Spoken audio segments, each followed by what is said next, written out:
అన్నయ్య, ఏంటి మీరనేది? అవునానంద, మాకు ఈ విషయం తెలిసినప్పటి నుంచి ఏం చేయాలో కూడా తెలియట్లేదు. శరణ్యతో జీవితం దర్శన్కి చాలా కష్టంగా ఉందంట. ఇంకా నీతో కలిసి బ్రతకడానికి నేను సిద్ధంగా లేను అని దర్శన్ అమ్మాయికి స్పష్టంగా చెప్పేశాడంట. పేపర్స్ మీద సంతకం చేసి తనకి ఫోన్ చేయాలని అబ్బాయి చాలా సీరియస్గా చెప్పాడంట. శరణ్య ఏముంటుందన్నయ్యా? దర్శన్తో కాపురం చేయననే కదమ్మా తనిక్కడికి వచ్చేసింది. ఇప్పటి వరకు శరణ్యని ఏదోలా ఆపగలిగాం. కానీ ఈ విషయం విడాకుల వరకు వచ్చాక అమ్మాయిని మేము ఎలా ఆపగలమమ్మా? ఇద్దరూ చెరో దిక్కు ప్రయాణించడానికి సిద్ధపడ్డారు. ఇక ఒకటిగా ఎలా అమ్మా కలిసుంటారు? మాకేం పాలు పోవట్లేదమ్మా. అన్నయ్య, నేనిప్పుడే వస్తున్నాను, మీరు టెన్షన్ పడకండి.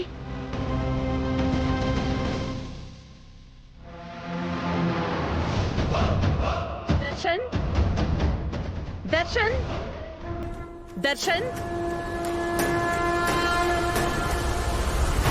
ఏంటమ్మా? ఏం నువ్వు చేసిన పని? నేనేం చేశాను? శరణ్యకి విడాకుల నోటీస్ పంపించావా?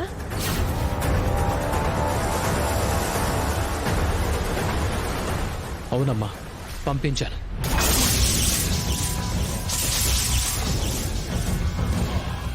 కలిసి బతకలేను అని నా జీవితం మీదే చావు దెబ్బ కొట్టి వెళ్ళిపోయింది. ఈ విడాకులు జస్ట్ చట్ట ప్రకారం జరగాల్సిన ఫార్మాలిటీ మాత్రమేనమ్మా. వాస్తవానికి మా బంధం ఆల్రెడీ తెగిపోయింది. మీరే అనవసరంగా విరిగిన మనస్సును అతికించే ప్రయత్నం చేస్తున్నారు. దర్శన్, పిచ్చి పట్టినట్టు మాట్లాడద్దు. శరణ్య నువ్వనుకుంటున్నట్టుగా తప్పుడమ్మాయి కాదు. తన గుణం బంగారం నాన్న. తనలాంటి అమ్మాయి భారీగా నీ జీవితంలోకి రావడం నీ అదృష్టం నాన్న. అమ్మా, అదృష్టము జన్మ జన్మలకు దక్కిన ప్రతిఫలము బాధ అనుభవించే భర్తకే తెలుస్తుంది. నాకు ఊహ తెలిసినప్పటి నుంచి అమ్మ మాటను, అమ్మ గీసిన గీతను ఏనాడు దాటలేదు. ఈరోజు శరణ్య అనే గీతను కూడా దాటలేక అమ్మ చెప్పింది కాబట్టి తప్పక తల వంచుకుని తన మెడలో తాళి కట్టాను.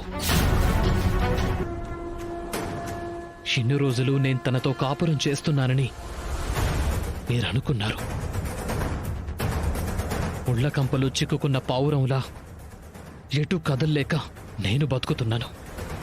మొన్న రాసిన లెటర్తో శరణ్య పూర్తిగా నన్ను చంపేసి వెళ్ళిపోయింది.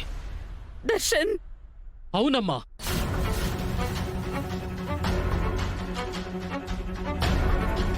ఇంతవరకు నా జీవితానికి సంబంధించి మీరు తీసుకున్న ఏ నిర్ణయాన్ని నేను కాదనలేదు. కానీ ఈ విషయంలో మీరెవ్వరూ నా నిర్ణయాన్ని కాదనకూడదు.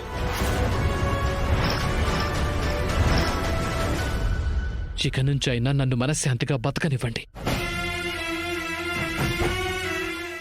దర్శన్,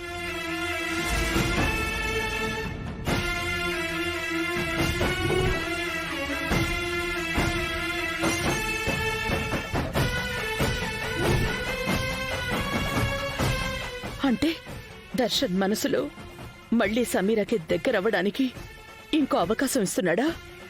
అలా ఎప్పటికీ జరగనివ్వను. I love you so much.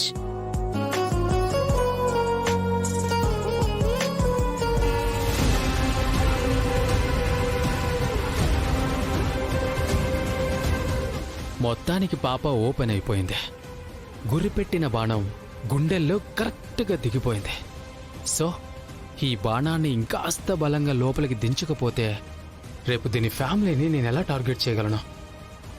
అసలే ఈ డబ్బున్న అమ్మాయిలో సో డేంజరస్.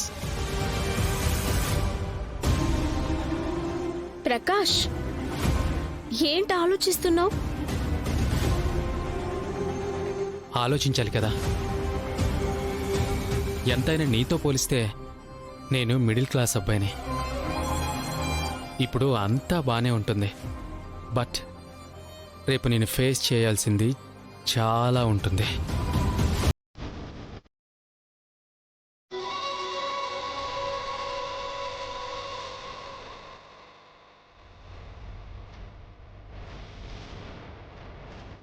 నువ్వంటే కూడా నాకు చాలా ఇష్టం లహరి, ప్రాణం.